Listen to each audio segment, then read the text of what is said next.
Ragazzi, buongiorno, siamo arrivati sani e salvi a fine settimana, soprattutto io che guido tutti i giorni.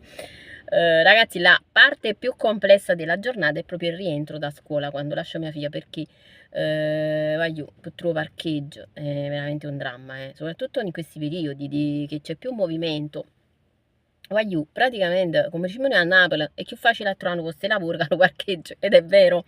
Vabbè, comunque io sono fortunata con la mia bella Yaris, perché è piccirella, è contenuta e diciamo che riesco a farla trasire, a farla entrare, la infilo un po' dappertutto. Stamattina veramente però mi ero messa un po' in una posizione un po' scomoda, perché stavo appena nella curva, però voglio, capito, Gesù è grande, Gesù Cristo è grande, mi ha voluto salvare, perché c'era una signora davanti che si stava spostando e poi insomma, mi sono aggiustata meglio e almeno non rischio la parte posteriore della Yaris, sennò diventa ancora più piccerella Yaris.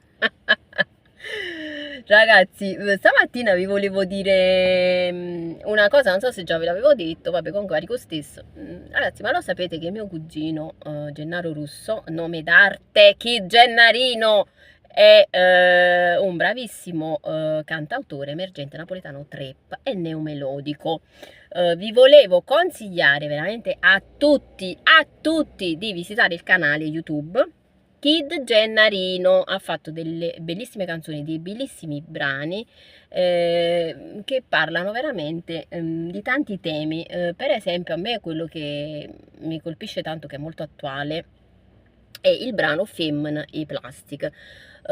Ovviamente non ve lo canto perché sta scendendo una lenzi sole, come diciamo noi a Napoli, un raggio di sole lenza, e non vorrei che si rovinasse il tempo, non volesse che venisse a chiovere. Quindi non canterò le canzoni, andatevele a sentire sul canale. Veramente è Gennarino è il mio orgoglio, è l'orgoglio della nostra famiglia. Mi raccomando, andate a sentire i suoi brani, non ve ne pentirete, e iscrivetevi al canale, sta veramente avendo un grande successo.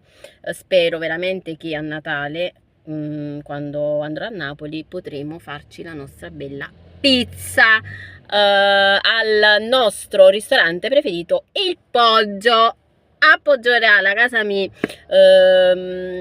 Speriamo, perché lui ha sempre tanti impegni. Gennari, vi rete libera perché tua cugina sta arrivando. Va bene ragazzi, lo sapete.